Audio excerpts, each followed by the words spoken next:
Once upon a time in Munich, in a land far, far away, Charlie lived in a small, beaten-down home with his parents and both sets of grandparents. Charlie heard about the opportunity to go to the chocolate factory, and he, along with Veruca, Augustus, Violet, and Mike, all went. In our story, the factory will represent the phospholipid bilayer because it is semi-permeable, because some people can get inside of the factory, but not all people can get inside. Getting into the factory requires the golden ticket, just like how molecules and chemicals need transport proteins to get into the cell. While some people, like workers, can get in without the ticket, the kids need it.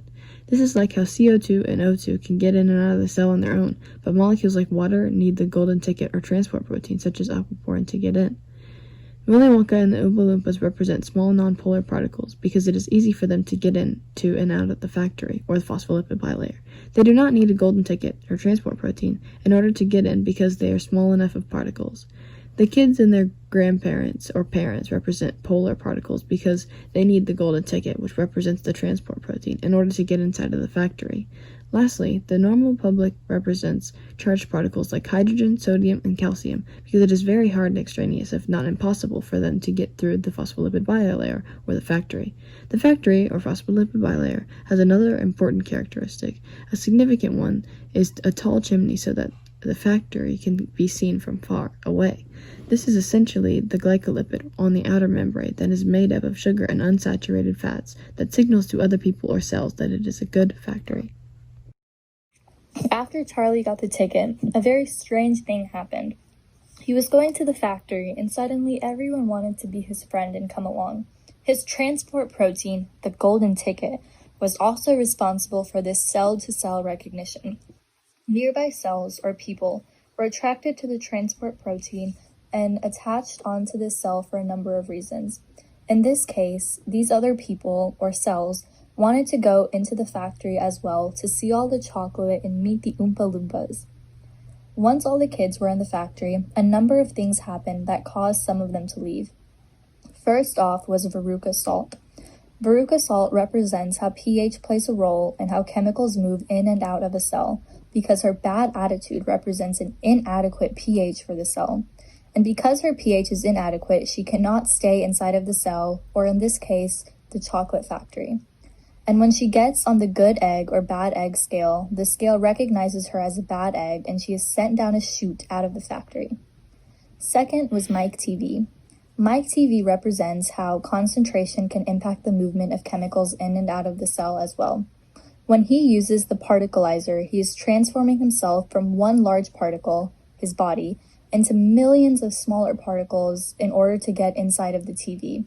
This is an example of concentration because Mike is moving from an area of high concentration to an area of low concentration in order to get out of the cell, or in this case, the factory. Third, we have Augustus Gloop. Augustus Gloop was a large boy with a large mass. When it was time for him to exit the factory, he had a difficult time.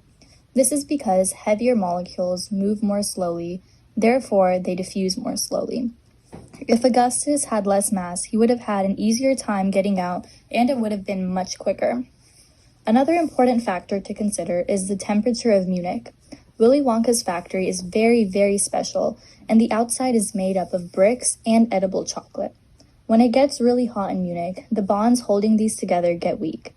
This is the case in cells too.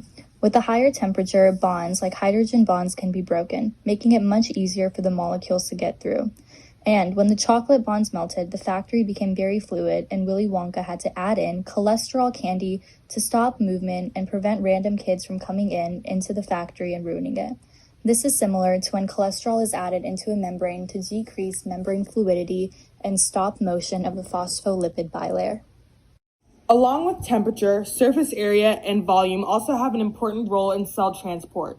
Smaller cells with a larger surface area to volume ratio are more efficient for diffusing materials in and out because as a cell grows, the volume grows faster than the surface area. Violet became very large at the factory. After eating the 3-course gum, which was disgusting, her volume was growing faster than her surface area as her insides were expanding rapidly. Because her ratio of surface area to volume was larger, she acted like a cell and it was easy for materials to go in and out of her. All the sugar from the gum went in easily to her body, and all the blueberry juice also came out of her quickly and easily. Other things need help getting into and out of the factory. In a cell, there is a sodium-potassium pump that uses ATP energy to let 3 positive sodium ions out of the cell and 2 positive potassium ions into the cell. The enzyme that these ions pass through is similar to the door in the factory. The 3 sodium ions that left the factory through the door were Veruca, Augustus, and Violet. And the 2 potassium ions that entered the cell were Charlie and his grandpappy. Then, coming in and out of the cell through this possible door or enzyme created a lot of energy, and the act of transport was only possible from the energy from the generators behind that door. It is possible that Willy Wonka has cholesterol candy and lives in the cold part of Munich, because if not, then many people could get in the factory. But some people do actually need to come into the factory, like workers and Oompa Loompas. In a cell, certain molecules such as water need to come in the cell. For instance, a plant cell needs to store water to upkeep its nutrients, just like Willy Wonka needs Oompa Loompas to keep the factory updated. There is also carbon dioxide that needs to leave the cell after cellular respiration. Because the CO2 is small, it can go through the membrane without a transport protein, just like the Oompa Loompas can leave after work without a golden ticket. There's also oxygen that is coming into the cell. This oxygen is needed for cellular respiration to take place. And because it is small, like the CO2, it does not need a transport protein. When workers come into the factory to run the machines, they do not need a ticket. They simply come through the door and do their job. The end.